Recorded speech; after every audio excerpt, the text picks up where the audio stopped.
Just phone দিয়ে বললাম brother কথা ছিল অ্যাবাউট ইলেকশন। উনি বললেন আসিফ ভাই আমি আপনার সমর্থনে বসে যাব, আমি ইলেকশন করবো না, আমি উইথড্র করবো। আজকে টেস্টে আমরা আশা করি যে বাংলাদেশ ভালো খেলবে, বা টি-20তে আমরা আশা করি বাংলাদেশ ভালো খেলবে, এটা আমাদের চাওয়া উচিত নেই। তো আমার ইচ্ছে হচ্ছে আমাদের আপাতত ডিভিশন নিয়ে ভাবছি, পরবর্তী ডেফিনেটলি দেশ নিয়ে ভাববো। তো আন্তর্জাতিক কোনো ক্ষেত্রে যাওয়ার আগে আমাদেরকে বেস ঠিক করতে হবে। আমার মনে হচ্ছে সে একটু আবেগী হয়েছে এবং একটু হিসাব নিকেশ করে আসা উচিত। তারপর তার একটু সময় নিলে ভালো হতো। প্রথমে ধন্যবাদ জানাই কাউন্সিলর, ধন্যবাদ জানাই আমার যারা ফ্যান্স এবং আমার যারা এক্স ক্রিয়েটার, বর্তমান ক্রিয়েটার, জুনিয়র ক্রিয়েটার এবং সংগঠক যারা কুমিল্লা থেকে আছেন এবং কুমিল্লা জেলা প্রশাসক আমাকে রিকোয়েস্ট করেছেন আপনাকে কাউন্সিলর হতে হবে। এসব নিয়ে আমার কখনো ইন্টারেস্ট ছিল না। তো যখন কাউন্সিলর বানানো হলো তখন আমাকে আমার সিনিয়র ক্রিকেটার বললেন যে তোমাকে এবার ডাইরেক্টর হতে হবে, কাজ এই জায়গাটা থেকে কাজ করার সুযোগ বেশি থাকে। তখন আমি তো আমেরিকায়, আমি তো আসলে এত ঝামেলায় যেতে পারবো না। তারপর আমার যারা ফ্রেন্ডস আছে, যারা ক্রিকেট কলিগ আছে, তারা বললো না ডাইরেক্টর হতে হবে। তখন আমি ইনিশিয়েটিভ নিলাম এবং আমাদের চিটাগং ডিভিশনাল যে কাউন্সিলর আছেন তাদের সাথে যোগাযোগ করলাম। তো আমার রিজন হচ্ছে আমি সব কাউন্সিলর যোগাযোগ শেষে লাস্ট ভোটটা আমি চাইলাম মীর হেলালের কাছে, ব্যারিস্টার মীর হেলাল। তো হেলাল ভাইকে আমি ফোন দিলাম। ভাই ঠিক বলা যাবে না, আমি ওনার বাবার সাথে রাজনীতি করেছি, মীর নাসির সাহেবের সাথে। তো মীর হেলালের সাথে কথা বললাম। তো ওনাকে বললাম, জাস্ট ফোন দিয়ে বললাম ব্রাদার কথা ছিল অ্যাবাউট ইলেকশন। উনি বললেন আসিফ ভাই আমি আপনার সমর্থনে বসে যাব, আমি ইলেকশন করবো না, আমি উইথড্র করবো আজকে। আমি তো অবাক। আমি বললাম যে আসলে ব্যাপারটা এরকম না, আমি তো ভোট চাওয়ার জন্য ফোন দিয়েছিলাম। না ভোটাভোটের কিছু নেই, আপনি কাউন্সিলর, আমিও খেলছি, আপনিও খেলেছেন, আমরা সেম সাইড, আপনি প্লেয়ার আমিও প্লেয়ার, একজন গেলেই হবে। এমন ঠিক আছে, আমরা একসাথে কাজ করবো। এই আমার টার্গেট হচ্ছে বান্দরবান, খাগড়াছড়ি, রাঙামাটি, বান্দরবান, চাঁদপুর, ফেনী, নোয়াখালী, লক্ষ্মীপুর, কুমিল্লা এবং আমাদের ব্রাহ্মণবাড়িয়া, কক্সবাজার, এই জেলাগুলোর সবার সাথে কথা হয়েছে আমার টার্গেট হচ্ছে তরুণ প্রজন্ম যারা খেলার মাঠ পায় না, খেলতে সুযোগ পায় না, এবং মাঠের সংকট, খেলার শিডিউল সংকট, দেখা যাচ্ছে সিজনে খেলা হচ্ছে না, কোনো ক্রিকেট ক্যালেন্ডার বা স্পোর্টসের কোনো ক্যালেন্ডার নেই। সেক্ষেত্রে আমি চিন্তা করলাম যে আমি যেহেতু পুরনো সংগঠক, আমার উচিত হবে কাজ করা। আর এখন আমার খুব একটা কাজ নেই, শুধু গান গাই, সবসময় গান গাই। তো গানের ফাঁকে যেহেতু ক্রিকেটের এক্সপিরিয়েন্স আছে, আমি সেটা কাজে লাগানোর জন্য ইলেকশনটা করা। শুধু প্লেয়ারদেরকে ব্লেম দিলে হবে না, আমাদের সাংগঠনিক দক্ষতা এবং রুক্ষতা দুটা উল্টা পিঠে কাজ করে। সেটা হচ্ছে আমরা যেমন টেস্টে আমরা আশা করি যে বাংলাদেশ ভালো খেলবে, বা টি-20তে আমরা আশা করি বাংলাদেশ ভালো খেলবে, এটা আমাদের চাওয়া উচিত না। এই কারণে আমাদের ফার্স্ট ক্লাস ক্রিকেট খুব একটা রেগুলার হয় না, যেগুলো ফোকাস করা হয় না। আর টি-20 কোনো টুর্নামেন্ট বাংলাদেশে হয় না, হয় বিপিএল একটা, সেখানে সবাই সুযোগ পায় না, ম্যাক্সিমাম বিদেশি প্লেয়ারের ফোকাস থাকে। তো আমার উদ্দেশ্য হচ্ছে যে আমাদের মাঠে যে সংকট এবং আমাদের প্লেয়ারদের যে মানে ফোকাস করার জায়গাটা থেকে আমরা খুবই সাংগঠনিকভাবে দুর্বল।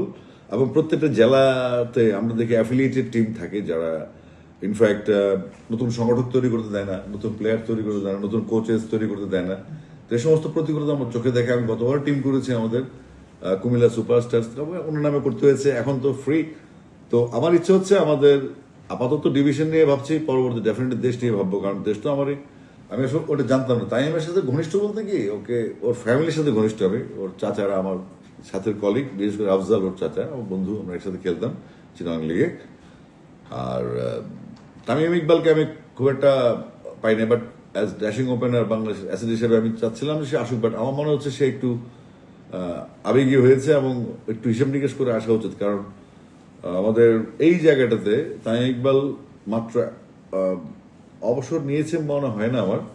তারপর তার একটু সময় নিলে ভালো হতো। তামিমকে আমাদের লাগতো, আরো লাগবে। এখনো তো সময় শেষ হয়ে যায় না, এটা ইলেকশন মাত্র, আরো সময় সামনে আছে। ডেফিনেটলি তামিম ইকবালের মতো একজন ট্যালেন্টেড ক্রিকেটার আমাদের সাথে থাকবেন, আজকে হোক কালকে হোক। আর যেহেতু সে ক্রিকেটার, সে আমাদের সঙ্গ দিবে আমরা আশা করি, এবং তামিমের শক্তি আমাদের কাজে লাগবে। সিয়ার্স কোনো ক্রিকেট লিগ হয় না। আর ইনফ্যাক্ট যেটা হয় সেটা হচ্ছে উইন্টার সিজনটা, যেটা আমরা 3 মাস সময় পাই ক্রিকেটের জন্য, সেখানে আমাদের প্লেয়ারদেরকে খেলার সুযোগ দেওয়া না। সারা বছর প্র্যাকটিস করার পর একটা প্লেয়ার 2-3টা ম্যাচও খেলতে পারে না। কারণ কি, কুমিল্লার মাঠ দখল করে রাখে ঢাকার ক্লাবগুলি। দেখা যাচ্ছে বড় বড় ক্লাবগুলি কুমিল্লা লিগ, কুমিল্লা মাঠ অকুপাই করে তাদের খেলাধুলা করছে, কিন্তু আমাদের প্লেয়াররা মাঠ ছেড়ে দিচ্ছে, দর্শক হয়ে যাচ্ছে। সেক্ষেত্রে আমার কুমিল্লায় ড্রাগ এবং কিশোর গ্যাং এর একটা ব্যাপক বিকাশ ঘটেছে। এই রিজনটা হচ্ছে যে বাচ্চারা যদি মাঠমুখী না হয়, বাচ্চারা যদি খেলতে না পারে, তাহলে ফিট জেনারেশন তৈরি হবে না। ফ্যাট জেনারেশন তৈরি হবে। তো বাচ্চাদের খেলা মাঠে আনলে আমি বিশ্বাস করি যে যেটা আমি নিজে ছোটবেলায় খেলেছি এবং সংগঠক ছিলাম, সেক্ষেত্রে আমি আশা করি আমাদের তরুণ প্রজন্ম মাঠে ইনভলভ হলে এগুলো কমে যাবে। এবং এটা সারা চিটাগং বিভাগ, নট অনলি সারা বাংলাদেশ থেকে, আমাদের বাংলাদেশের বাইরেও আমরা দেখি যে আমাদের প্লেয়াররা এখন ফুটবল যারা খেলেন অনেক বিদেশি থেকে আসে বাংলাদেশ ফুটবল টিমে খেলছেন, এভাবে ক্রিকেটাররাও বিভিন্ন টিমে খেলছেন। তো ওগুলো একসাথে আমাদেরকে কম্বাইন্ড করে একটা প্রসিডিউরে যেতে হবে। এখন তো খুব সংক্ষিপ্ত সময়, আমি অত ডিটেল বুঝছি না, এখনো মিটিং টিটিং হয়নি, আমি জানি না আসলে বিসিবির পরিবেশ কি বা কিভাবে কথা বলতে পারবো। তো আমি আশা প্রকাশ করছি আমাদের কুমিল্লা তথা চট্টগ্রাম বিভাগ এবং বাংলাদেশে ভালো কিছুর জন্য কোনো ভূমিকা রাখতে পারলে আমার নিজের ভালো লাগবে। আর যেহেতু আমি ট্যালেন্ট একটা প্রক্রিয়ার মাধ্যমে, ট্যালেন্ট হান্ট প্রক্রিয়ার মাধ্যমে এসেছি, ক্রিকেটার্স কুমিল্লা একটা ট্যালেন্ট হান্ট কোচিং থেকে আন্ডার 16 থেকে এসেছি। আমার মনে হয় under 13, under 16, under 19 level, under 21, 18 হবে। তারপর ন্যাশনাল টিম পাইপলাইনে প্লেয়ার তৈরি করার জন্য সাংগঠনিকভাবে তৃণমূল থেকে খেলোয়াড় তৈরি করতে হবে, লোকাল কোচেস যারা আছেন তাদেরকে আরো এক্সপার্টাইজ করতে হবে, সেই সাথে মাঠের ফ্যাসিলিটিস বৃদ্ধি করতে হবে, সেই সাথে শুধুমাত্র একটা স্টেডিয়াম, কুমিল্লা একটা মাত্র স্টেডিয়াম, খেলার জায়গা কম, আমরা এটা ডিসেন্ট্রালাইজ করতে হবে। কুমিল্লা অনেক জায়গা আছে, আমরা গোমতী নদীর পাড়ে কিংবা কুমিল্লা সদর দক্ষিণের হাইওয়ের মাঝামাঝি একটা জায়গা আছে যেখানে স্টেডিয়ামের জন্য মাঠ বরাদ্দ আছে।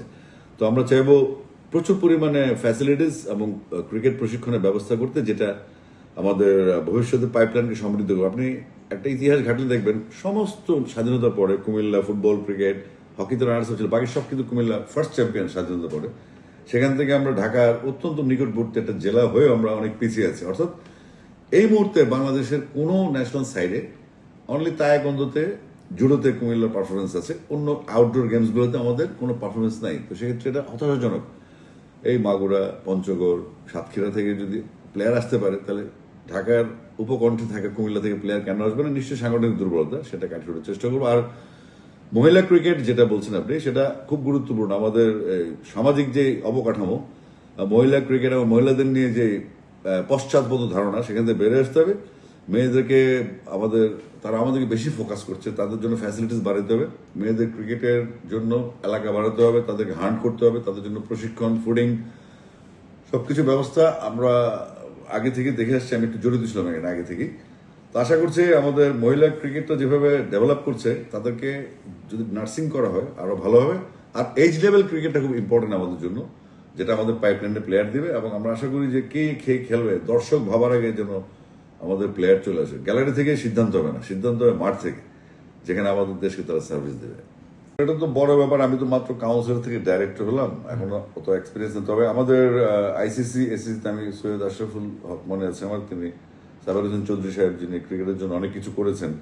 পরবর্তীতে আমাদের প্লেয়াররা যারা নিজেরা সংগঠক হয়েছেন, তা আমার কেন যেন মনে হয় আমাদের যারা সংগঠক হয়ে যান, যারা নির্বাচিত হন, তারা কেন যেন ডিটাচ হয়ে যান, তারা কেন যেন সময় দেন না আমাদের জেলাগুলোতে, উপজেলাগুলোতে, ইউনিয়নগুলোতে, কারণ যেখান থেকে ট্যালেন্ট হান্ট হবে।